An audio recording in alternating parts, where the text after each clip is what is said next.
Mkuu, kuna mtu anasema eti tumelogwa. Nani alituroga sisi? Kwani wewe hukuwasikia jana? Jana nilikuwa nawasikiliza. Kumbe ulisikia. Wakasemaje tena? Mengine ni aibu hata kuyataja. Mbona kama siamini? Na mimi sitaki kuamini. Basi niambie walivyosema. Sitomwambia mtu. Wanatukana. He? Kumbe wanatukana. Basi niambie wamesema tusigani. Ni aibu. Kwani wako wapi? Wapo. Tukiwakamata tutawapa adhabu gani? Adhabu yao huwa ni kifo.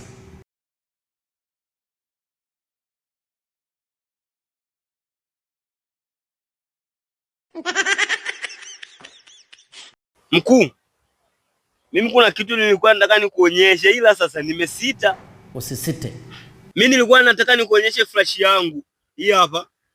Hii hapa. Lakini mimi nilikuwa nayo yangu. Hii Mkuu, umemwona bodyguard wangu uso wake? Tena handsome kweli. Hivi kwa kukadiria hapo, unahisi atakuwa na miaka mingapi? Miaka 23. Na huo ndio ukweli. He? Mkuu, nimesikia kuna mtu apendi hela. Nani hapendi hela? Yupo.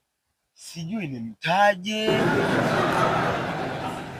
Ila mkuu, kuna watu wanapenda kusema uongo. Mpaka mishipa inasimama. Sijui hawana aibu. Hawana.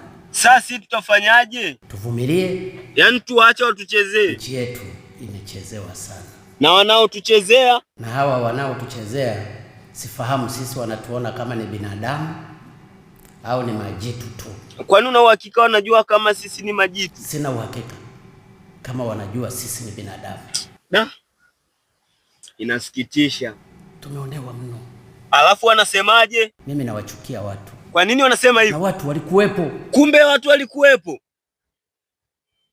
Huu ni usaliti. Ule ni usaliti mkubwa. Basi mkuu, sisi wa Tanzania tutashirikiana na wewe kwa kila kitu. Hicho ndicho tunachotaka.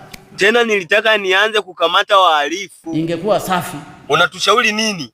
Makamanda kama sisi tupunguze huruma. Hii story ambayo tumeiongea hapa umeionaje? Inaumiza. Basi tunaomba utuombee kwa Mungu hata huko ulipo. Mungu ibariki Tanzania. Jamani, hii story imetoka kwa mtoto wa rais. Kiufupi niseme naipenda Tanzania sana na nawapenda Watanzania wote, na kiujumla naipenda Afrika. Mtoto wa rais.